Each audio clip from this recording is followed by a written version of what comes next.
আজকে শুটকি মাছ আর আলু দিয়ে তরকারি করবো 10টায়।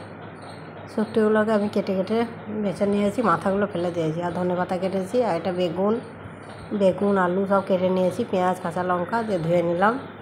ধুয়ে নিয়ে শুটকিটাও কিন্তু ধুয়ে নেবো, কারণ বালি টালি থাকে অনেক সময়। ধুয়ে নিয়ে দেখুন, এবার এটা আমি হাঁড়িতে করে নিয়ে চলে যাবো। ধনেপাতাটা একদম লাস্টে দেবেন, ভালো লাগে। কড়াইয়ে শুটকির সঙ্গে আমি সর্ষের তেল দিয়ে দিলাম, দিয়ে এটাকে একটু ভাজা ভাজা করে নেব। আপনারা চাইলে লাস্টেও শুটকিটা ভেজে ফেলতে পারেন, কিন্তু আমি এভাবেই রান্না করি। দিয়ে একটু শুটকিটা ভেজে নিলাম। এবার আলু বেগুনটা ওর সঙ্গে দিয়ে দিলাম, কাঁচা লঙ্কা পেঁয়াজ যা কিছু আছে দিয়ে দিলাম ওর সঙ্গে। বেগুন আর আলু দিয়ে করবেন, দেখবেন খুব ভালো লাগবে খেতে। তবে একটু তেলটা বেশি দেবেন, সর্ষের তেল, দেখবেন খুব ভালো লাগবে। এবার হলুদ দিলাম, লবণ দেবো, লঙ্কা গুঁড়ো দেবো, লঙ্কা গুঁড়ো দিলাম সানরাইজের।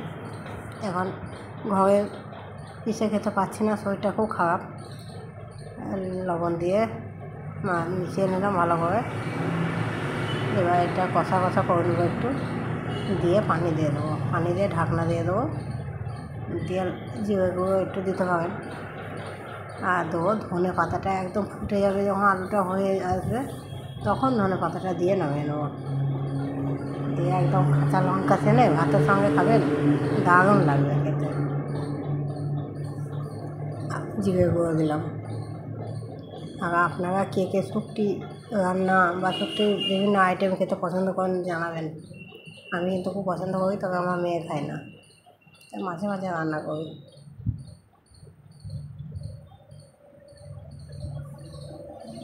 পানি দিয়ে দিলাম, এবার ঢাকনা দিয়ে ঢেকে দেবো। এটা সেদ্ধ হয়ে গেল, লাস্টে শেষের দিকে হয়ে গেছে, ধনে পাতা দিয়েছি, নামিয়ে নেবো। এবার দেখুন কী সুন্দর কালার এসছে। শুটকিটা এমনিই খাওয়া যাবে, অনেক সময় আমি এমনিও খাই।